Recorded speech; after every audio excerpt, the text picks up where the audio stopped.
I remember growing up sitting with my grandpa, who was about 75 when he passed, and some of the conversations we would have would be around him growing up and the weird things that they did. And when I say weird things, I mean some of the experiences he had at the turn of the century were pretty fascinating. But my grandmother as well. I remember her asking, or me asking her one time, what was it like during the Great Depression? And she said to me, when was the Great Depression? And when I reiterated to her the dates, she kind of laughed and she said, well, I was definitely alive then, but we lived out in the country in East Texas. We didn't know there was a Great Depression. We never had enough money to lose any.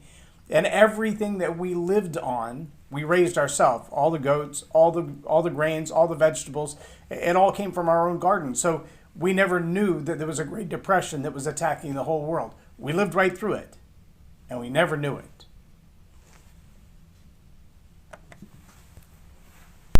Welcome to Leading Leaders Podcast. 5-minute videos, 5 days a week. I'm J Loren Norris with Leading Leaders Podcast. It's amazing sometimes how we miss the notion that life isn't always what we perceive. Our perception is limited by the things we're exposed to, the place that we live, the people around us, and it's easy to overlook what life would be somewhere else. In fact, we don't know, without what the media has told us, what life is like, let's say, in China. We know what we've been told about China, but unless you've been to China, you wouldn't know.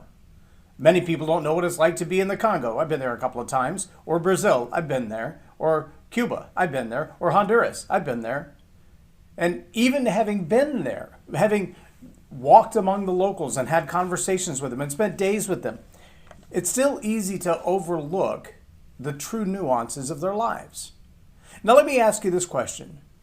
As leaders and parents and influencers in a community, do you find yourself ever trying to explain to the people around you what it's like outside of the myopic worldview that they currently have? See, there's a whole lot of reality manipulation. In fact, in digital world, they call it augmented reality. It's when you take reality and you add something to it, or you take reality and you bring it into a place where your perception of it is altered. I saw a great augmented reality, just a short clip on, I don't remember which social media it was, but it was a LED board that wraps around a building. And in the image, you see a train coming, and it looks like the train is just passing by and you're seeing it through a giant window. And then as it turns the corner, it looks like it's coming straight at you, and it looks like it's going to crash right through the window into your face. Augmented reality.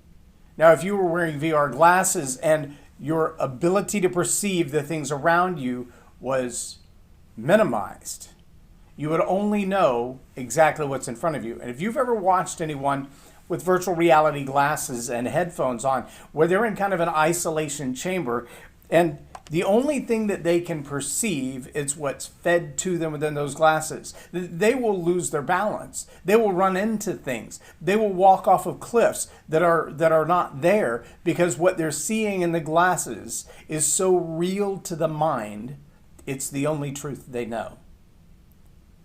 I want that phrase to settle in for a moment. It's the only truth they know. I have this book on my bookshelf. It's an old book called Old Days Recalled. I just want to read this short preface straight out of the book. Quote, "Some months ago I contributed to a leading livestock paper a reminiscent article about my early days in Canada. Like ivy, my mind had clung to little incidents as simple in themselves, but which, when strung together in a story, seemed to interest the public, for a little brochure had found its way through various newspapers and into my hands. Quite a number of letters also came to hand. One friend said, quote, 'You give us too little of this class of work. It revives old days, brings back scenes to mind, and works on the imagination. It's an incentive for our younger generation.' End quote. The heading of the article was the name of a steer born over 30 years ago, but the able editor blue-penciled the plebeian name and inserted 'Great Days Recalled.' Following up this thought, I sit down to depict some of the scenes and describe some of the people who filled the stage of my early days in a simple country that knew little of the great outside world." Now, this book was published in Chicago in 1915. But as he goes through the little incidences, a little learning from a dangerous thing, drink deep or taste not the Pierian spring. That's a story from 1802. And Hugh Miller. And see, the thing that I most struggle with when it comes to leadership today is understanding that there are so many young people who only know the world their cell phone has given them. They only know the world the media has given them. They only know the world the social media has given them.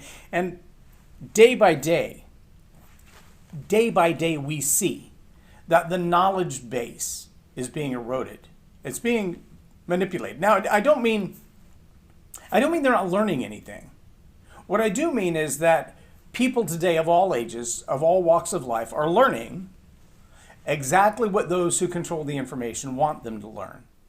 They know about the things that they're supposed to know about. They understand history only from the angle that certain people want them to understand history. Monuments are being torn down. Old books are being, they're old.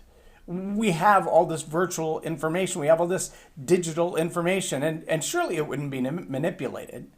But if you've ever taken a screenshot of something that was on a social media page, say a week ago, and then gone back to find it, that, my friend, is nearly impossible. Add to that the fact that it's easy to manipulate the data that you put out there, especially if you know you can erase it or hide it in a moment's notice. You can say anything you want to with no accountability, because all you have to do is just go back and take it down, or erase any evidence of it, and no one will know that you said it for sure anyway, right?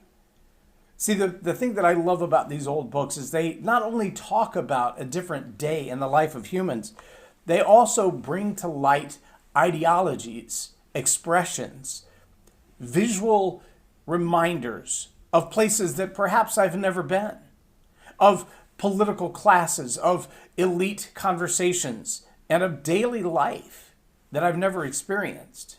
Well, sure, you can Google some of these things and find them, but remember, what you found on Google yesterday, you may not find again today.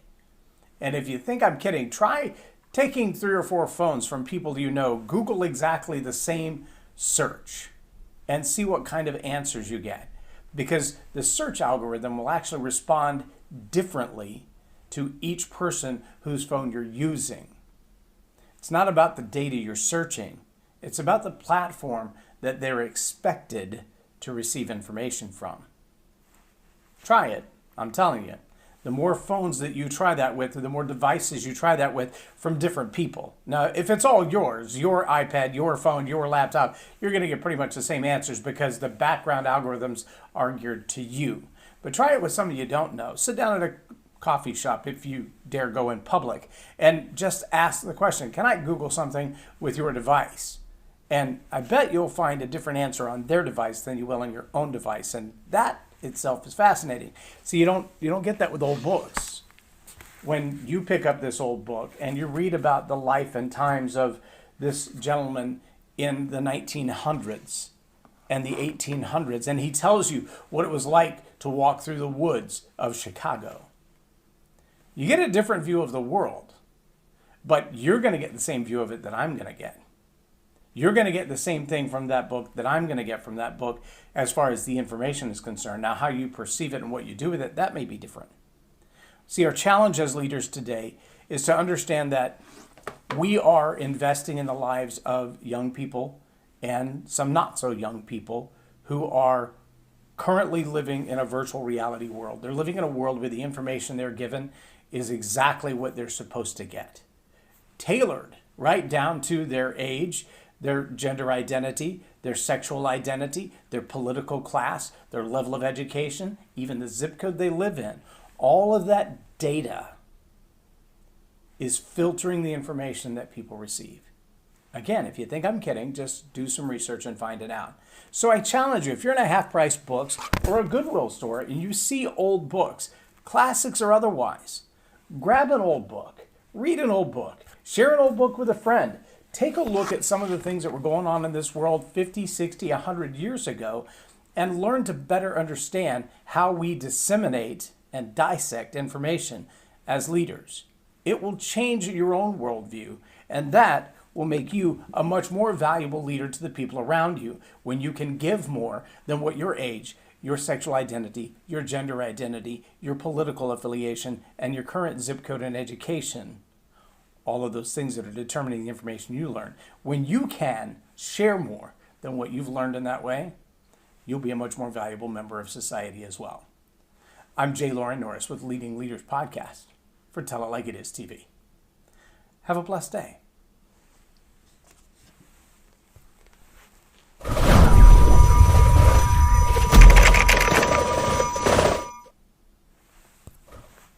Subscribe now for our extensive video library of leadership lessons promoting faith, family, and freedom.